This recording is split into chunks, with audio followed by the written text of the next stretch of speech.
Palavra para sua vida nessa tarde de quarta-feira, no segundo livro das Crônicas, capítulo de número 20.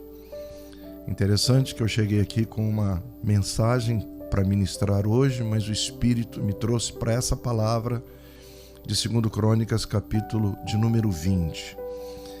Diz o texto assim: a vitória de Josafá contra as 3 nações que se insurgiram contra ele. Depois disso, os filhos de Moabe e os filhos de Amon, com alguns dos meunitas, vieram a peleja contra Josafá. Então vieram alguns que avisaram a Josafá, dizendo: grande multidão vem contra ti da além do mar e da Síria, e eis que estão em Hazazon Tamar, que é em Guede. Então Josafá teve medo e se pôs a buscar o Senhor e apregoou jejum em todo Judá. Judá se congregou para pedir socorro ao Senhor, também de todas as cidades de Judá veio gente para buscar ao Senhor.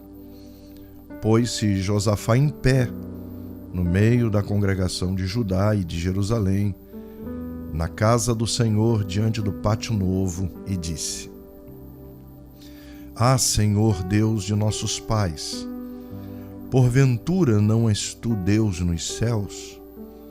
Não és tu que dominas sobre todos os reinos dos povos? Na tua mão está a força e o poder, e não há quem te possa resistir.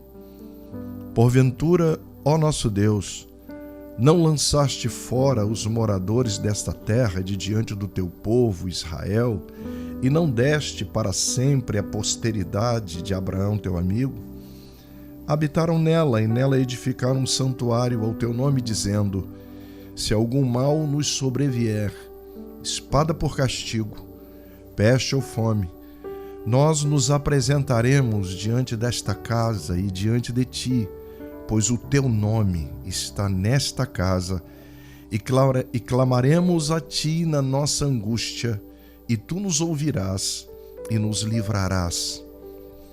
Agora, pois, eis que os filhos de Amon, de Moabe e os do monte Seir, cujas terras não permitiste Israel invadir, quando vinham da terra do Egito, mas deles se desviaram e não os destruíram.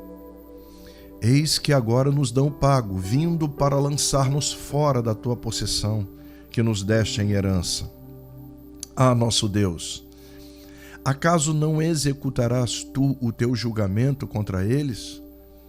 Porque em nós não há força para resistirmos essa tão grande multidão que vem contra nós. E não sabemos nós o que fazer. Eu amo isso aqui. Porém, os nossos olhos estão postos em ti. Todo Judá estava em pé diante do Senhor, como também as suas crianças, as mulheres e os seus filhos. Então, versículo de número 14, olha que tremendo, veio o Espírito do Senhor no meio da congregação sobre Jaziel, filho de Zacarias, filho de Benaia, filho de Jeiel, filho de Matanias, levita, dos filhos de Asaf, e disse: dai ouvidos todo Judá e vós, moradores de Jerusalém, e tu, ó rei Josafá, ao que vos diz o Senhor, não temais, nem vos assusteis por causa dessa grande multidão, pois a peleja não é vossa, mas de Deus. Amanhã descereis contra eles.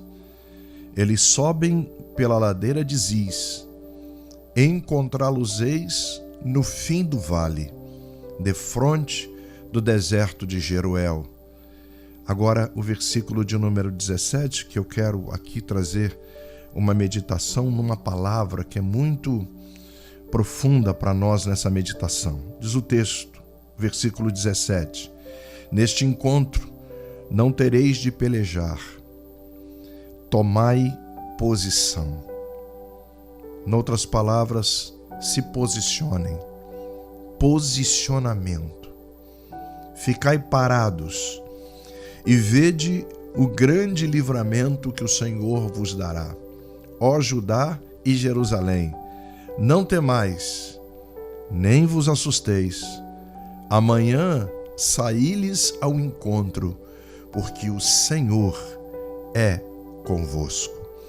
E eu encerro a minha leitura aqui nos versículos 24 e 25, que diz assim: tendo Judá chegado ao alto que olha para o deserto, procurou ver a multidão, e eis que eram corpos mortos, que jaziam em terra, sem nenhum sobrevivente. Quer dizer, não sobrou um para contar a história, todos morreram.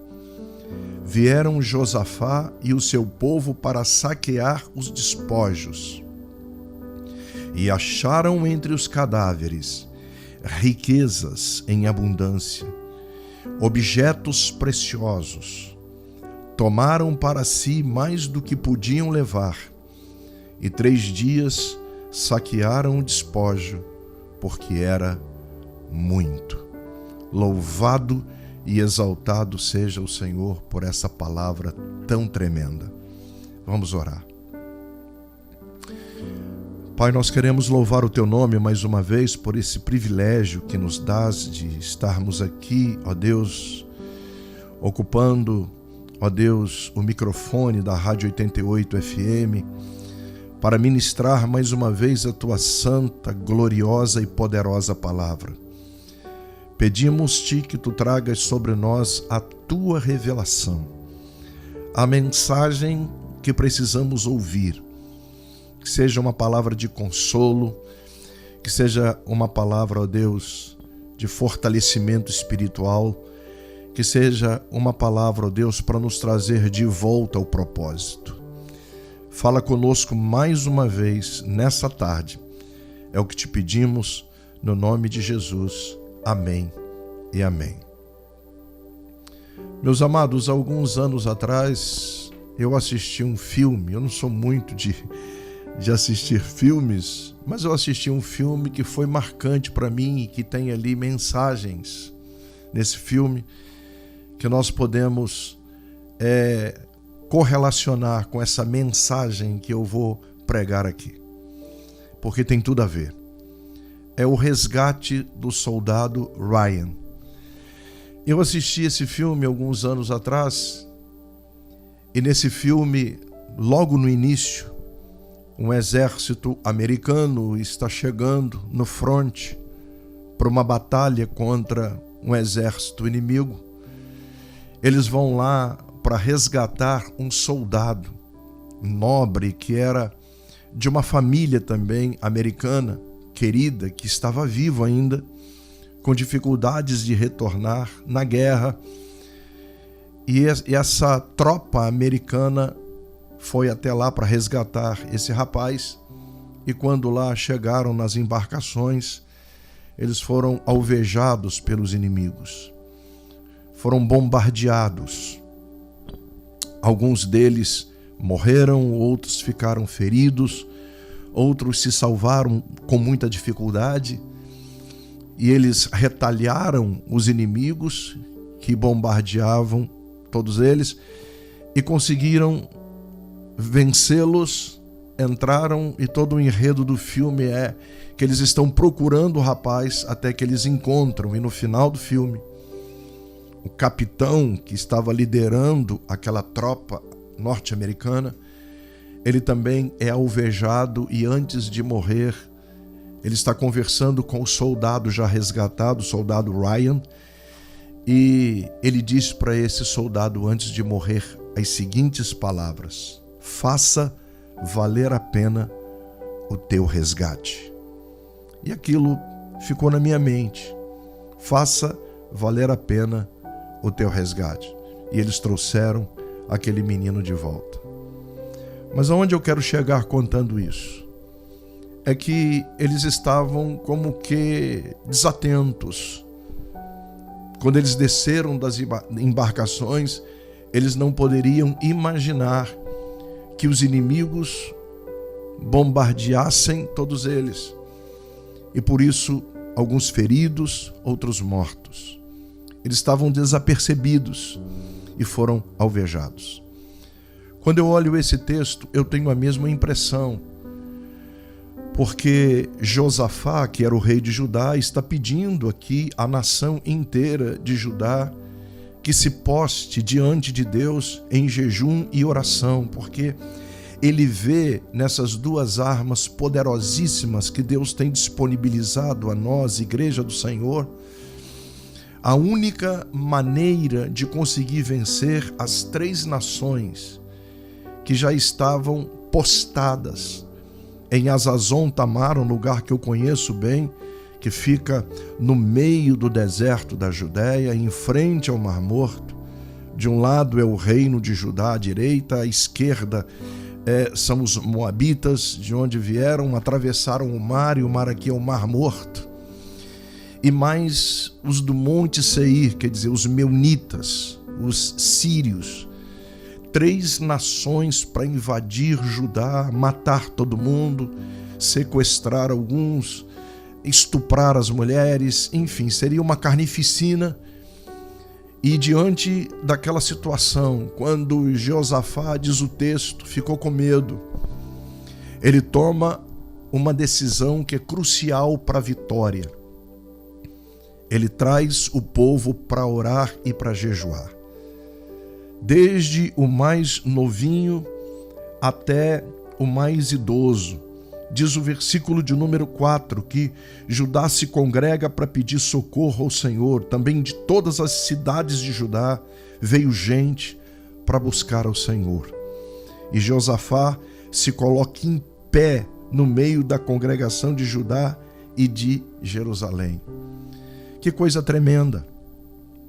Essas são as armas espirituais que Deus tem disponibilizado para nós. Eu quero tomar isso aqui como ponto de partida, é o ponto primeiro. Se queremos ter vitória na nossa vida espiritual, na nossa vida familiar, no nosso casamento, se queremos ter vitória nos nossos projetos, nos nossos empreendimentos, se nós queremos largar na frente, se queremos romper em fé, a gente precisa orar, a gente precisa jejuar. Quando lemos a Bíblia, a gente é informado de que as grandes vitórias sobre o povo de Deus veio exatamente quando eles se puseram a orar. A palavra de Deus diz: clama a mim, responder-te-ei e anunciar-te-ei coisas grandes e ocultas que tu não sabes. Deus quer revelar coisas grandes para nós, e a única maneira da gente conseguir romper, da gente conseguir vencer o desânimo, da gente conseguir derrotar Satanás, da gente conseguir anular a carne, é quando nós jejuamos e oramos, amados. E aqui está o início de uma vitória retumbante contra uma multidão fortemente armada até os dentes, prontas para atacar. Não ia sobrar nada do reino de Judá, todos eles seriam destruídos. Mas a oração e o jejum desarmou os inimigos, anulou os inimigos, trouxe morte para os inimigos e trouxe vitória para o povo de Deus. Mas a segunda coisa que eu vejo aqui que é importante é como Josafá, o rei, um homem de Deus, levanta um clamor a partir do versículo de número 6. Aqui, que oração maravilhosa, e diz: ah, Senhor, Deus de nossos pais, porventura não és tu Deus nos céus? Essa oração de Josafá, queridos, aqui, ele está dizendo: não é tu, Senhor, que dominas sobre todas as coisas? Não és tu, Senhor, que tens o controle de tudo? Está tudo nas tuas mãos. Tu dominas sobre todas as coisas. Tu governas sobre todos os reinos, sobre todos os povos. Toda força está nas tuas mãos, todo poder está em ti e não há quem te possa resistir. Nessa oração, Josafá está colocando diante de Deus toda a onipotência dele, tudo aquilo que Deus é, Ele é altíssimo e Ele é tremendo. Ele vai dizer mais. Ele diz assim: Senhor, no versículo de número 9, se algum mal nos sobrevier, espada por castigo, peste ou fome, nós nos apresentaremos diante desta casa e diante de ti, pois o teu nome está nessa casa. E ele diz assim: e nós clamaremos a ti na nossa angústia, e tu nos ouvirás e nos livrarás. Olha que coisa tremenda. Ele está pensando em que aqui? Ele está pensando aqui na promessa que veio de Salomão, quando Salomão está edificando o primeiro templo em Jerusalém, a casa de Deus. E nessa promessa, Salomão pediu para Deus assim: Senhor, quando teu povo estiver enfrentando os perigos, os castigos, a espada inimiga, as pestes, a fome, quando eles se apresentarem diante de ti, clamarem a ti na angústia, tu os ouvirás e os livrarás. Quer dizer, Josafá está fazendo exatamente isso. E essa é a segunda verdade, é que há promessas que a gente pode se agarrar nelas. Há promessas de Deus que nós podemos reclamá-las diante dele. Há promessas que foram deixadas para nós. E são nos momentos difíceis que a gente atravessa, são nas crises que a gente tem que enfrentar, são nos problemas que surgem dia a dia, semanalmente, mensalmente, até anualmente, que a gente tem que viver, que a gente tem que continuar caminhando, olhando para Jesus, que é o autor e consumador da nossa fé. É nesse momento em que a gente vai orar e o Senhor vai trazer o quê? Vai trazer livramento, porque a oração toca o coração de Deus, desmancha o coração de Deus como cera. E a terceira coisa que eu vejo aqui, que é maravilhosa, está no versículo de número 17. Neste encontro não tereis que pelejar, tomai posição, ficai parados e vede o livramento que o Senhor vos dará, ó Judá e Jerusalém. Não temais nem vos assusteis, porque o Senhor é convosco. Olha que coisa tremenda. O que acontece quando nós oramos e jejuamos? Porque eu nunca vi, nesses mais de 50 anos de vida cristã que eu tenho, um crente que ora e jejua desviado, desanimado, crítico. Não. Quem ora e jejua é quebrantado. Você pode estar enfrentando hoje perseguições, você pode estar atravessando um momento crítico, você pode estar no vale da dor, você pode estar atravessando um deserto, mas saiba de uma coisa, ali na frente você vai cantar o hino da vitória. Ali na frente você vai glorificar o nome de Deus, porque você não está caminhando nesse deserto sozinho.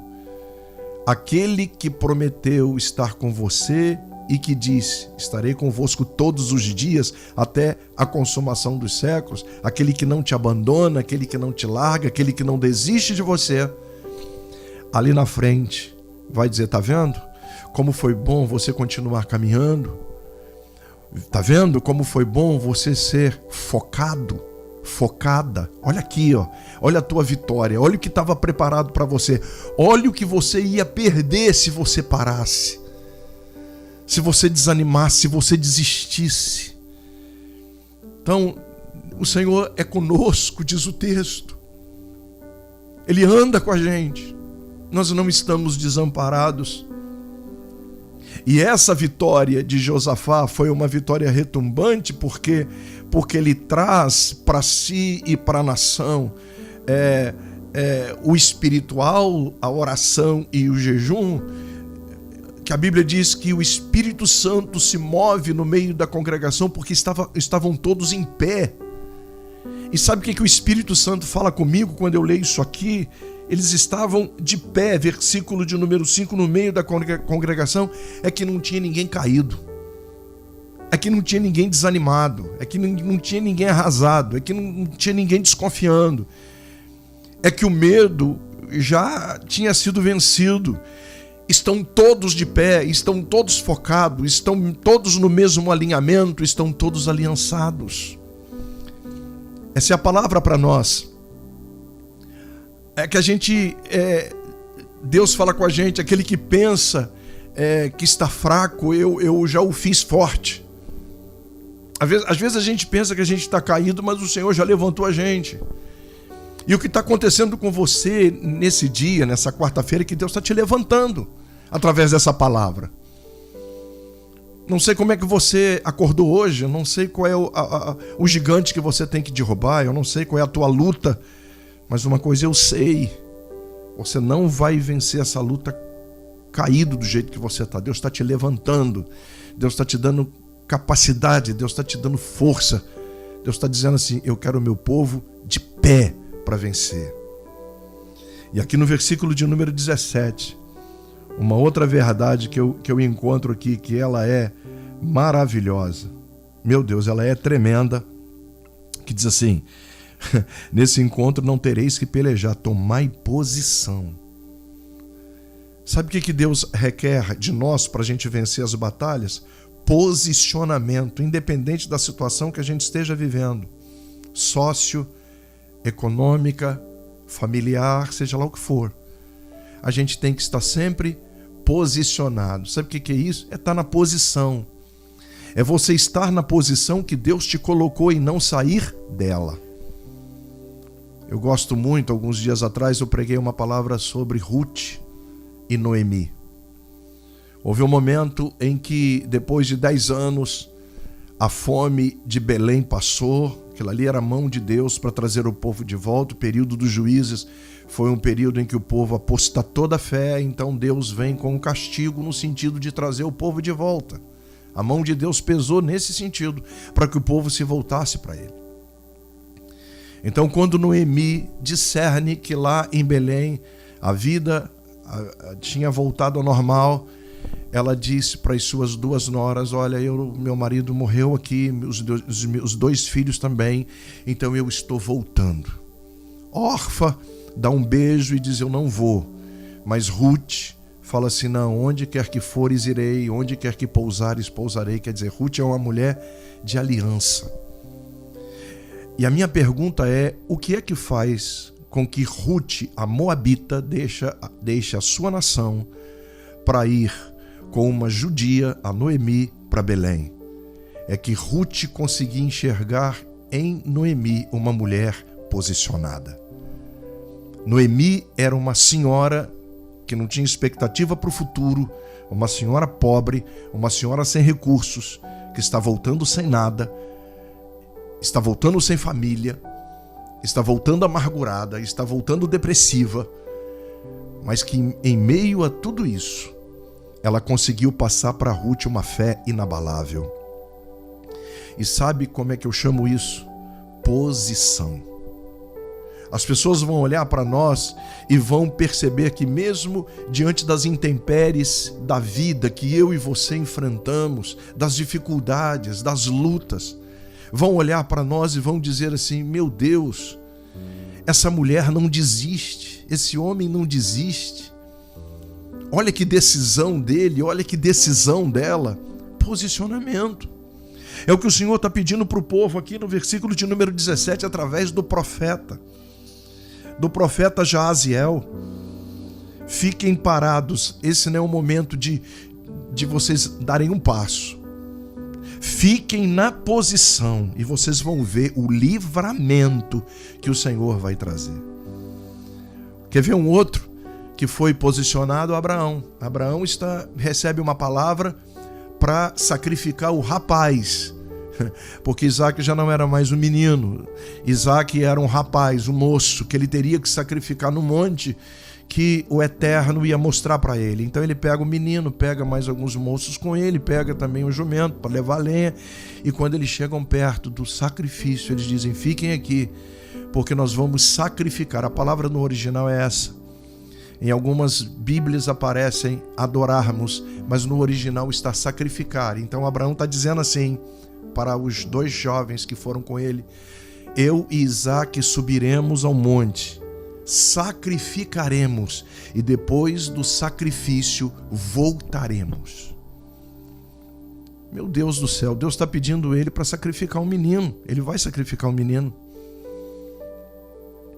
Mas por que ele usa a palavra no plural, voltaremos? Porque é um cara posicionado.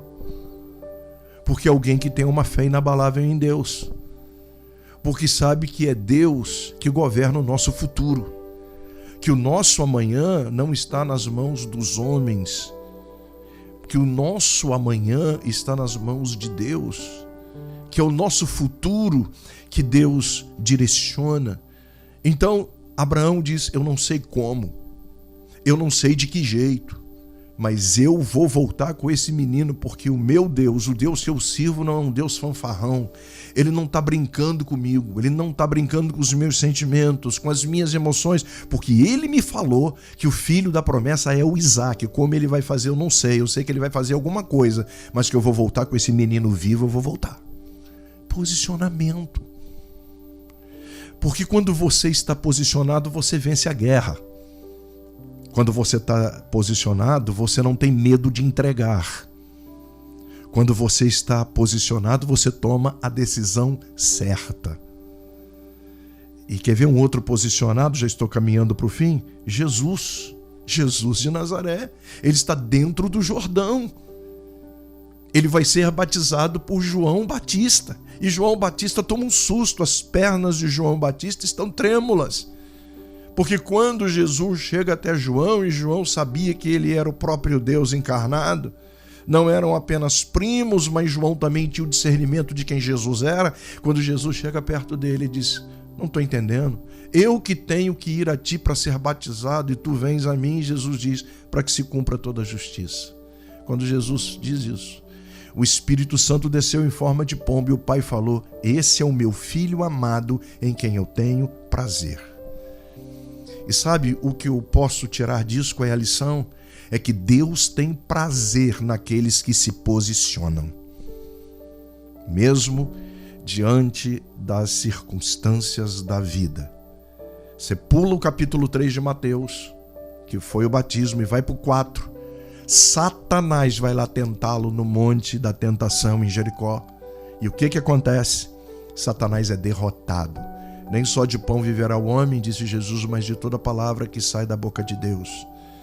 Eu não preciso de reinos, porque todos os reinos eu controlo. Você é um mentiroso, você é um derrotado. Satanás sai derrotado. E sabe por que Jesus não perdeu a batalha para o diabo? Porque Jesus sabia quem ele era. Um filho amado em quem Deus tinha prazer nele por causa da sua posição. E eu concluo dizendo que Jeosafá venceu. Os inimigos foram derrotados de uma forma estranha. Tocaram os chofás e lá embaixo, com o som da música, eles se mataram. E na antiguidade era assim. Uma nação, quando vencia a outra, isso era cultura, pegava todos os despojos. Então sabe o que aconteceu? É que quando a gente ora, quando a gente jejua, quando a gente fica em pé, quando a gente se posiciona, os despojos vêm juntos, que são as bênçãos de Deus sobre nós. Não abra mão disso. Continue andando, continue focado, porque Deus vai te surpreender.